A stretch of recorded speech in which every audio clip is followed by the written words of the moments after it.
দীর্ঘ ১ বছর পর আবারও আসতে যাচ্ছে রমজান। বন্ধুরা, আজকের ভিডিওতে আপনাদেরকে দেখাবো কিভাবে আপনি আপনার হাতের স্মার্টফোনটা দিয়ে আপনার জেলার সেহরির সময়, ইফতারের সময় দেখবেন, সেটাই দেখাবো আজকের ভিডিওতে। আজকের ভিডিওতে আমি আপনাদেরকে দেখাবো রমজানের সেরা একটা অ্যাপস, যেই অ্যাপসটা অবশ্যই রমজান মাসে আপনার ফোনে থাকা উচিত বলে আমি মনে করছি। শুধুমাত্র একটি অ্যাপস থেকে আপনি দেখতে পারবেন সেহরির সময়, ইফতারের সময়, নামাজের সময়, এমনকি আপনি সেখান থেকে কোরআন তেলাওয়াত শুনতে পারবেন। এছাড়াও ইসলামিক আরো অনেক অনেক ফিচার পেয়ে যাবেন একটি অ্যাপসের মধ্যে, বলতে পারেন একের ভিতর সব। তো মুসলমানদের জন্য এই অ্যাপসটা অনেক অনেক বেশি গুরুত্বপূর্ণ। বন্ধুরা, এখন আমি আপনাদেরকে আমার মোবাইল স্ক্রিন থেকে দেখিয়ে দিব। তবে তার আগে একটি রিকোয়েস্ট করব, যদি ভিডিওটি ভালো লাগে অবশ্যই ভিডিওতে লাইক করবেন। এই ভিডিওর মতো প্রয়োজনীয় ভিডিওগুলো পেতে চ্যানেলটি সাবস্ক্রাইব করে রাখবেন অথবা পেজটি ফলো করে রাখবেন। সবাই ভিডিওটি ফেসবুকের টাইমলাইনে শেয়ার করে দিবেন, এতে আপনার ফ্রেন্ড লিস্টে থাকা আরও অনেকেই কিন্তু এই বিষয়টি জানতে পারবে। চলুন তাহলে শুরু করা যাক। বন্ধুরা, আমি চলে আসলাম মোবাইল স্ক্রিনে। এখন আমি আপনাদেরকে দেখাবো কিভাবে আপনি আপনার ফোন থেকে সেহরির সময় দেখবেন, ইফতারের সময় দেখবেন, এবং কোন অ্যাপসটার মাধ্যমে দেখবেন, কিভাবে আপনার ফোনে সেট করবেন, সব কিছু এখন আমি আপনাদেরকে দেখাবো সহজে। সবাইকে বলবো ভিডিওটা শেষ পর্যন্ত কন্টিনিউ করবেন এবং এই ভিডিওটি অবশ্যই শেয়ার করে দিবেন। বন্ধুরা, প্রথমেই আপনারা যে কাজটা করবেন, ফোন থেকে চলে আসবেন প্লে স্টোরে। প্লে স্টোরে আসার পর প্লে স্টোরের নিচে আপনারা সার্চ অপশন দেখতে পারবেন, এখানে ক্লিক করবেন। প্লে স্টোরে আপনারা সার্চ করবেন মুসলিম ডে, MUSLIM, এরপর একটা স্পেস দিয়ে DAY, মুসলিম ডে লিখে সার্চ করে দিবেন। মুসলিম ডে নামাজ রোজার সময়, এখান থেকে আপনারা এই অ্যাপসটাকে ইনস্টল করে নেবেন। সো আমি এখান থেকে এটাকে ইনস্টল করে নিচ্ছি। কিছুক্ষণের মধ্যে অ্যাপসটা আমাদের ফোনের মধ্যে ইনস্টল হয়ে যাবে। বন্ধুরা, আপনারা দেখতে পাচ্ছেন অ্যাপসটা কিন্তু আমাদের ফোনে ইনস্টল হয়ে গেছে। ইনস্টল হওয়ার পর আপনারা এখান থেকে এটাকে ওপেন করে নেবেন। ওপেন করার পর প্রথমেই আপনাদের সামনে এরকম একটা পেজ ওপেন হবে। এখানে আপনারা প্রথমেই দেখতে পাচ্ছেন দেশ নির্বাচন করুন। এখান থেকে আপনি দেশ নির্বাচন করতে পারবেন। আপনি যে দেশে অবস্থান করছেন ওই দেশটা নির্বাচন করবেন। তো এরপর আপনারা এখানে দেখতে পাচ্ছেন জেলা ভিত্তিক ইসলামিক ফাউন্ডেশন। এরপর আপনারা এখানে নিচে দেখতে পাচ্ছেন জেলা নির্বাচন করুন। এখানে কিন্তু ডিফল্টভাবে এটা কিন্তু ঢাকা সিলেক্ট করা থাকে। আপনি যে জেলায় থাকেন ওই জেলাটা এখান থেকে সিলেক্ট করে নেবেন। আপনারা এখানে ডান পাশে একটা তীরের মতো আইকন দেখতে পাচ্ছেন, এটার মধ্যে ক্লিক করবেন। এখান থেকে আপনি আপনার জেলাটা সিলেক্ট করে দিবেন, অথবা আপনি এখানে উপরে সার্চ অপশন দেখতে পাচ্ছেন, এখানে সার্চ করতে পারেন। তো আমি এখান থেকে আমার জেলাটা সিলেক্ট করে নিচ্ছি। আমি এখান থেকে লক্ষ্মীপুর দিয়ে দিচ্ছি। জেলা সিলেক্ট করার পর এরপর আপনারা যে কাজটা করবেন, নিচে থেকে সেভ করে দিবেন। আমি এটাকে এখান থেকে সেভ করে দিচ্ছি। এখন আপনাদের সামনে এরকম একটা পেজ ওপেন হবে। এখানে উপরে আপনারা দুইটি অপশন দেখতে পাচ্ছেন। প্রথমেই দেখতে পাচ্ছেন হানাফি, এবং ২ নম্বরে এখানে দেখতে পাচ্ছেন সাহিফি, মালিকি ও হাব্বালি।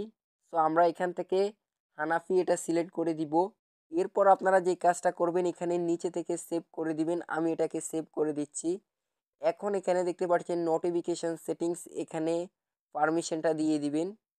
সো আমি এখান থেকে পারমিশনটা দিয়ে দিচ্ছি, এখান থেকে অ্যালাউ করে দিচ্ছি। এখন আপনারা দেখতে পাচ্ছেন আমাদেরকে অ্যাপসের মূল ইন্টারফেসে নিয়ে আসছে। বন্ধুরা, এখানে উপরে আপনারা দেখতে পাচ্ছেন আরবি মাস দেখতে পাচ্ছেন। এরপর পাশে কিন্তু দেখতে পাচ্ছেন পরবর্তী দিনে কখন সূর্যোদয় হবে, কখন সূর্য অস্ত যাবে। এরপর এখানে নামাজের ওয়াক্ত দেওয়া রয়েছে, নামাজের সময় দেওয়া রয়েছে। এছাড়াও এখানে আরো অনেক অনেক ইসলামিক ফিচার আপনারা দেখতে পাচ্ছেন।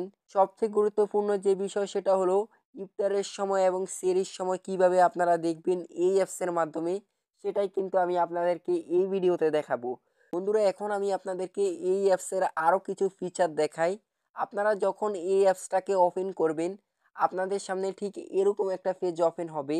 আপনারা যদি এখানে নিচে লক্ষ্য করেন, এখানে নিচে কিন্তু আরও বেশ কিছু অপশন রয়েছে, হোম, ক্যালেন্ডার, কোরআন, দোয়াম, এরপর রয়েছে মেনু। তো আপনারা যদি এখান থেকে কোরআন অপশনে যান, তাহলে আপনি কিন্তু এখান থেকে অনেকগুলো কোরআন তেলাওয়াত দেখতে পাচ্ছেন, অনেকগুলো সূরা দেখতে পাচ্ছেন। আপনি যেই সূরাটা শুনতে চান ওই সূরাটার পাশে এখান থেকে প্লে অপশনের মধ্যে ক্লিক করলে কিন্তু সেটা চলবে, প্লে হবে। সো আপনি চাইলে কিন্তু এখান থেকে কোরআন তেলাওয়াত শুনতে পারেন। এছাড়া আপনারা এখানে নিচে দেখতে পাচ্ছেন দোয়া, এখান থেকে আপনারা যদি দোয়ার মধ্যে ক্লিক করেন তাহলে আপনারা এখানে অনেকগুলো দোয়া দেখতে পাচ্ছেন, এখানে অনেকগুলো অপশন দেখতে পাচ্ছেন, কোরআন থেকে, সাওম থেকে, সালাদ থেকে, মানে আপনি যেখান থেকে দোয়া শুনতে চান ওইটা সিলেক্ট করে আপনি কিন্তু দোয়া শুনতে পারেন।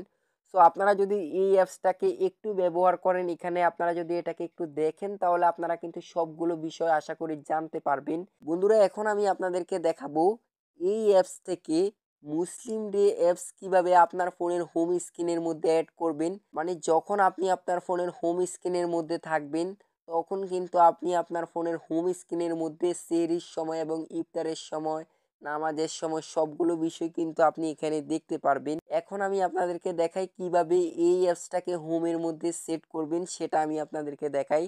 আপনি আপনার ফোনের ওয়েলপেপারের মধ্যে খালি একটা জায়গার মধ্যে ক্লিক করে ধরে রাখবেন। এরপর আপনারা এখান থেকে উইনগেস্ট এখানে ক্লিক করে দিবেন।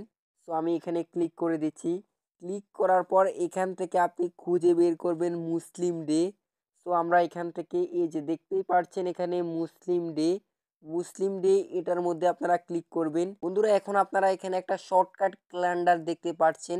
তো আপনারা যে কাজটা করবেন এটার উপরে ক্লিক করে ধরে রাখবেন, এই যে এটার উপরে ক্লিক করে ধরে রাখবেন।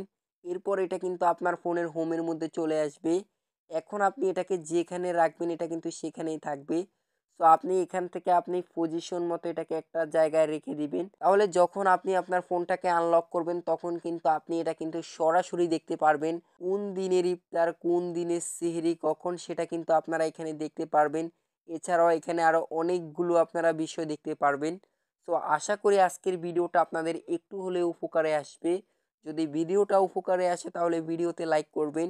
এই ভিডিওর মতো প্রয়োজনীয় ভিডিও পেতে চ্যানেলটি সাবস্ক্রাইব করে রাখবেন। সবাই ভালো থাকবেন, সুস্থ থাকবেন। আল্লাহ হাফেজ।